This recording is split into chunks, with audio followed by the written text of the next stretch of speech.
ఓం శుభంకర్యే నమః. కుంభరాశి వారికి మార్చి నెలలో గల గోచార ఫలితాలను తెలియజేస్తున్నాము. శ్రద్ధగా ఆలకించండి. ఈ యొక్క కుంభరాశి జాతకులు మార్చి నెలలో కొన్ని సవాళ్ళని ఎదుర్కోవాల్సి వస్తుంది. అలాగే ఈ నెలలో సహనము చాలా అవసరం. అంటే ప్రశాంతత. కొన్ని మిమ్మల్ని రెచ్చగొట్టే విధముగా కొంతమంది మాటలు కానీ ప్రవర్తనలు కానీ సందర్భాలు కానీ ఉంటాయి. కాబట్టి ఆవేశంతో ఏ పనిని చేయకూడదు, ఎవరిని అనద్దు.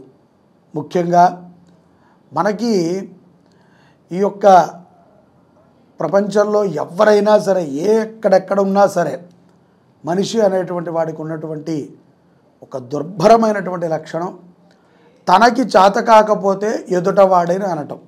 తనకి చేత కానిది ఏదైనా సరే ఎదుటవాడికి చేత కాదు, వాడు చేసినా కూడా గొప్ప కాదు.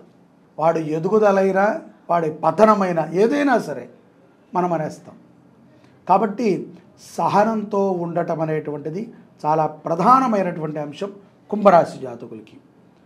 ఆవేశపూరిత నిర్ణయాలని కూడా వేటిని తీసుకోకండి. ఏ సందర్భంలో కూడా ఆర్థికంగానైనా కుటుంబ పరంగానైనా చదువుకునే పిల్లలైనా ఉద్యోగమైనా వ్యాపారమైనా ఏదైనా సరే ఆవేశపూరిత నిర్ణయాలు పనికిరావు.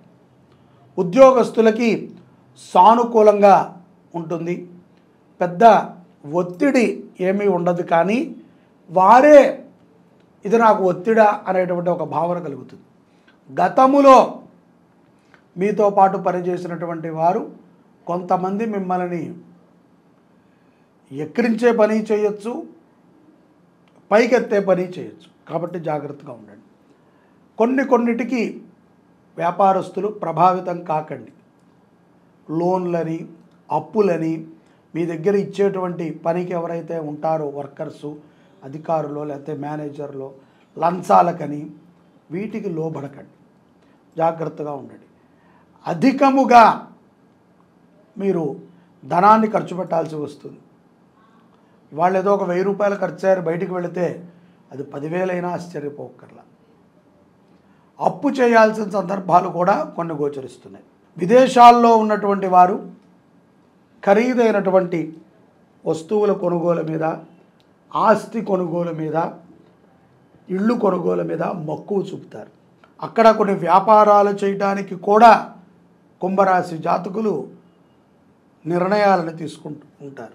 మద్యం వ్యాపారం చేసుకునేటువంటి కుంభరాశి జాతకులు జాగ్రత్తగా ఉండాలి.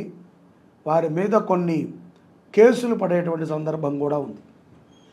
అలాగే ఖర్చులను తగ్గించుకోండి. కుంభరాశి స్త్రీలు అసందర్భంగా ఖర్చు, ఇవాళ ఏదీ లేదు అనుకున్నటువంటి రోజున 1000 రూపాయలు ఖర్చు అవ్వచ్చు. నెలకి 1000 రూపాయలు అంటే, రోజుకి 1000 రూపాయలు అంటే నెలకి 30,000 అయింది. పెరిగిపోతుంది. మనకి మించినటువంటి పనిని మనం చేయకూడదు. విద్యార్థులు పోటీ తీరులోనే చదవాలి.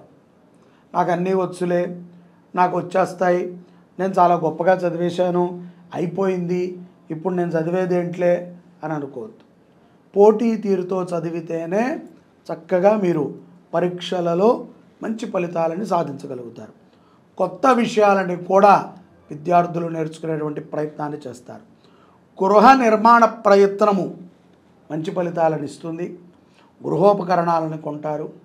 1-2 సార్లు ఆలోచించి కొన్ని వస్తువులను కొనడం వలన ఆర్థికంగా కూడా లాభం పొందుతారు. భూమి లేదా ఇల్లు కొనుగోలు విషయంలో మీ సోదరికి అంటే అక్క చెల్లెలకి సహాయాన్ని కూడా చేస్తారు. తల్లి నుంచి వచ్చేటువంటి ధనము, కుంభరాశిలో ఉన్నటువంటి స్త్రీల నుంచి వచ్చేటువంటి ధనము మీకు ఎంతగానో ఉపయుక్తమవుతుంది. కుటుంబ సమావేశాల్లో కొంత ఒత్తిడికి లోనవుతూ ఉంటారు.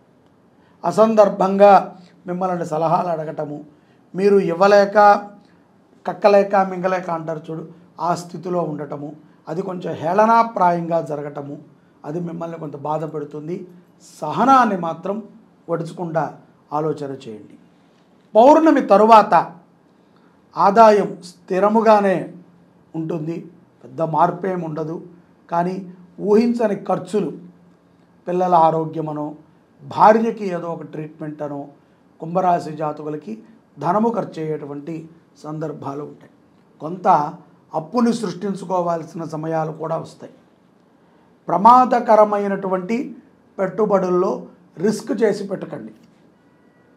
ఎవరో గంటలో 20 రూపాయలు వడ్డీకి ఇస్తాను అంటే ఇవ్వటము, లేకపోతే వారం తర్వాత రూపాయి వడ్డీ ఇస్తానంటే వారం బ్యాంకులో ఉంటే ఎందుకు లేని తీసి వీడికి ఇవ్వటము చేసి టెన్షన్ని తీసుకోవద్దు. మీ ఆరోగ్యం పట్ల శ్రద్ధను పెట్టండి. బాగా స్ట్రెస్కి లోనవుతారు. స్ట్రెస్ నుంచి ఒత్తిడి నుంచి ముఖములో నిర్జీవత పెరిగిపోవటము, కళావిహీనంగా ఉంటారు. కాబట్టి కళ మంచిగా మన మొహంలో గ్లో ఉండాలంటే ప్రశాంతంగా ఉండాలి.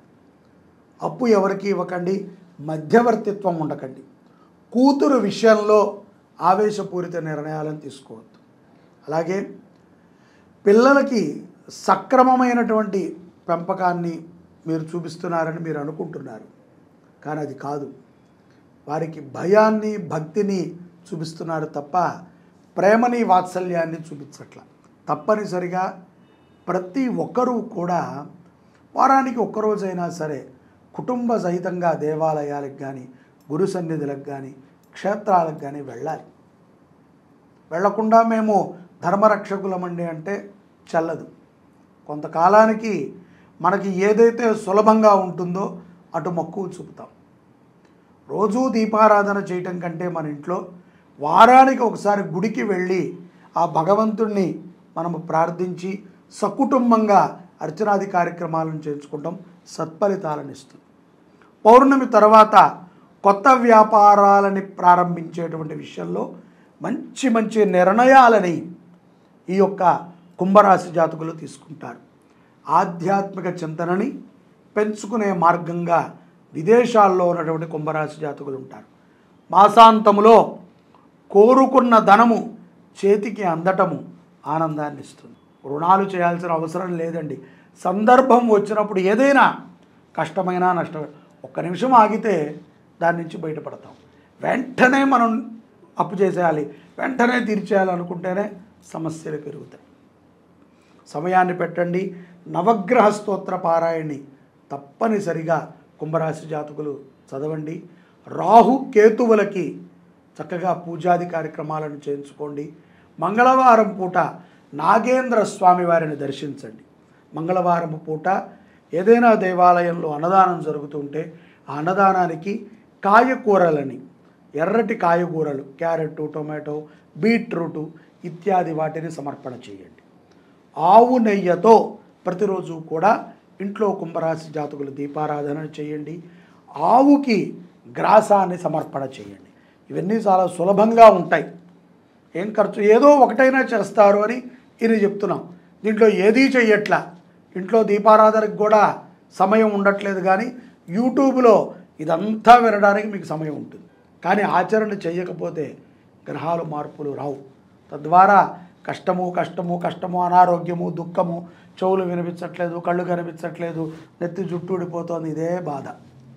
ఒత్తిడికి లోను కాకండి. మహాశివరాత్రి ఫిబ్రవరి 26వ తారీఖు ఉంది.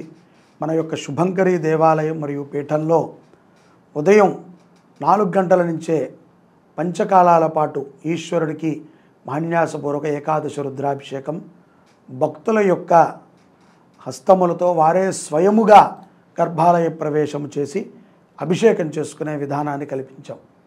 ఉదయం 5 గంటల నుంచి ఈ అభిషేకాలు 5 నుంచి ప్రారంభమవుతాయి. రాత్రి 12 గంటల వరకు మధ్యలో రుద్రహోమము ఇవన్నీ కూడా ఉంటాయి.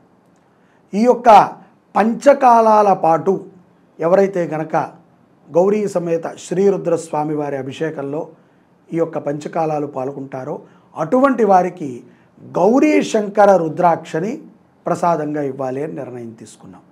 మేము మొన్న నేపాల్ వెళ్ళినప్పుడు ఒరిజినల్ గౌరీ శంకర రుద్రాక్షలని కొన్ని తీసుకొచ్చాం. అవి శివరాత్రి రోజున ఎవరైతే కనుక పంచకాలాలు అభిషేకానికి నమోదు చేసుకుంటారో వారికి ఇవ్వటం జరుగుతుంది. అలాగే సాయంకాలం జాగరణ సమయం తప్పనిసరిగా మనం జాగరణ చేయాలి. లింగోద్భవ కాలం అయిన తర్వాత ఈ యొక్క శివ కళ్యాణం ఘట్టం ఏదైతే ఉందో అది హరికథా గానామృతాన్ని మన దేవాలయంలో ఏర్పాటు చేయడం జరిగింది. దక్షయజ్ఞము శివపార్వతుల యొక్క హరికథ కార్యక్రమాన్ని మనము మన దేవాలయంలో ఏర్పాటు చేసుకుంటున్నాము. శ్రీ మోగిచెర్ల నాగమణి గారు, వారు చక్కటి విద్వాంసురాలు. ఆవిడ చేత ఈ యొక్క రాత్రి 12 గంటల నుంచి 3 గంటల వరకు జాగరణ సమయంలో హరికథా గానామృతం చక్కగా అందరూ వైదిక కార్యక్రమాల్లో పాల్గొనండి. అదైన తర్వాత శివపార్వతుల కళ్యాణం కూడా మన దగ్గర ఉన్నది, ఆ కార్యక్రమంలో కూడా పాల్గొనండి. పంచకాలాల పాటు ఎవరైతే గనక రుద్రాభిషేకంలో పాల్గొంటున్నారో వారికి మాత్రమే ఈ యొక్క గౌరీ శంకర రుద్రాక్షని ప్రసాదంగా ఇవ్వటం జరుగుతుంది. మిగతా వారికి పంచముఖి రుద్రాక్షని ప్రసాదంగా ఇవ్వటం జరుగుతుంది. జై శుభంకరి. హర నమః పార్వతీపతయే. హర హర మహాదేవ. శంభో శంకర.